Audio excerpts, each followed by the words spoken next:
Thank you for joining me on the Investing for Freedom podcast. Today, we're going to have a conversation about one of my most favorite subjects in the world, leverage.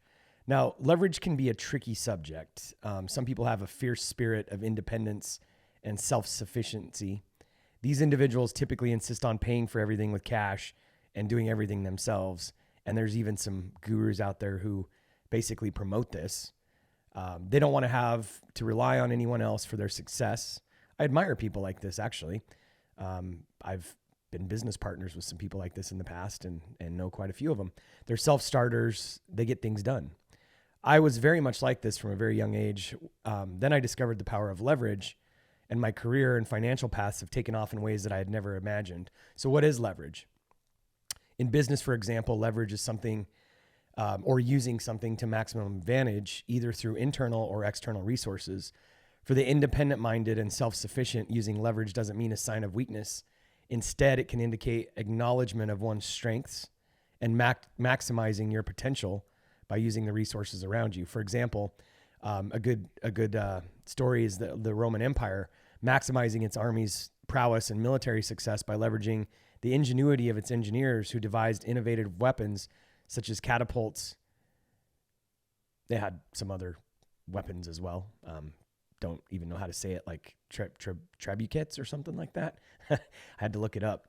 Anyway, don't shy away from using leverage if it improves your results. Why not maximize your success by leveraging the resources around you? How?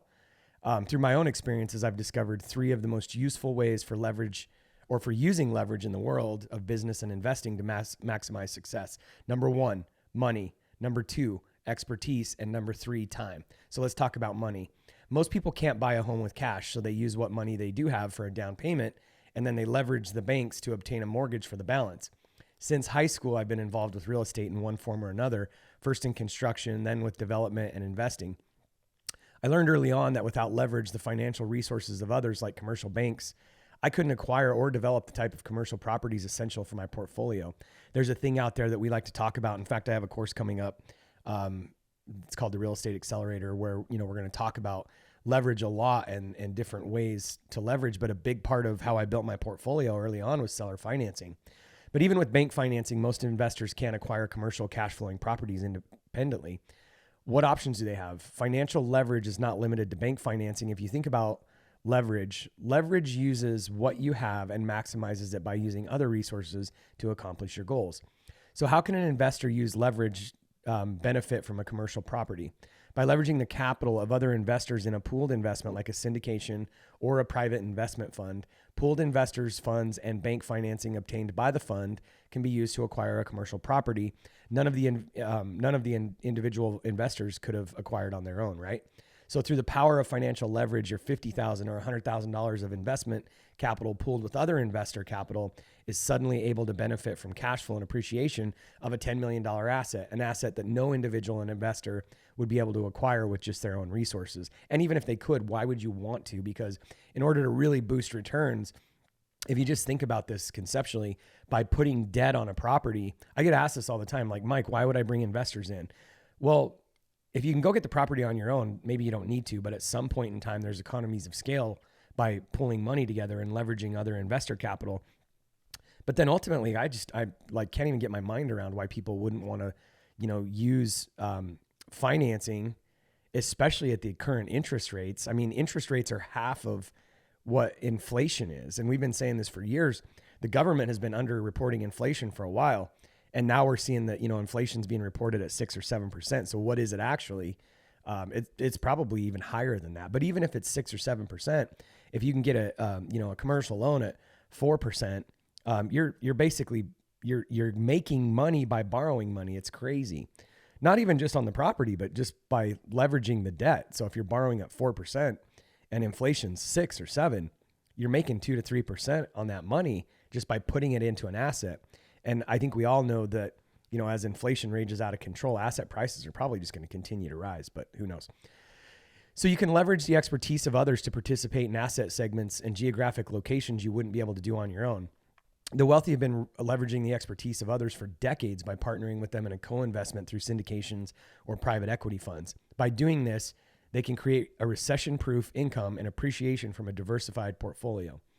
When leveraging the expertise of others, you don't have to, and you shouldn't surrender entirely to the will of others. You should leverage your abilities and deal analysis skills to assess the feasibility of a project and evaluate the competence of management to realize your investment objectives. I've said this so many times before, but one of my mentors always says that if two partners have the same strength, one of them's not needed. And, Kara and I talk about this in the couples mastermind. As couples, we say this often, like if two people in a marriage are aligned, 1 + 1 doesn't have to equal 2. You can enter multiplication and accelerated growth. And so we often say that 1 + 1 could equal 100 if a couple is aligned in a marriage. Well, it's the same thing in a partnership. Maybe one person brings capital and maybe another person's an operator. We don't have to do everything alone. So remember, leverage means using what you have and combining it with other resources to maximize results. As I said before, you could use your analytical abilities to combine with the expertise of others to invest in assets and markets you wouldn't be able to do on your own, allowing you to create multiple streams of diversified income and growth. So the second one, time. Notwithstanding the money and knowledge hurdles, not many individual investors can dedicate time to a commercial property across the entire investment lifecycle, including due diligence, finance, acquisitions, renovations, management, the disposition, the whole aspect of it. So, I talk to people every single day that are dentists, doctors, lawyers, business owners, and they love what they actually do, but they want to see the value of real estate. So they invest passively in syndications and private funds. Syndications and private funds already have all the processes, infrastructure, and personnel in place to see an investment through from start to finish, freeing up your time for you to spend as you please. Leverage doesn't have to be an acknowledgement of weakness or limitation. On the contrary, think of leverage as using tools to maximize resources. Everybody uses tools in their work or industry to enhance their work or product. So leverage, whether it's money, expertise, time, it's just a tool for investors to maximize their financial results and accelerate their goals. So, again, at the end of the day, I just wanted to share kind of my thoughts around leverage with you. I've said this for years. Everything that we need that we don't currently have in our life is on the other side of leverage, and it's really on the other side of a human. So that knowledge or time or expertise, even capital. So even if we go to a bank, there's a human on the other side of that transaction. So this is why I believe it's so important that we just nurture and cultivate relationships. And this is why Kara and I spend so much time in masterminds and going to events and everything else, because everything that I currently need in my life that I don't currently have is on the other side of a human.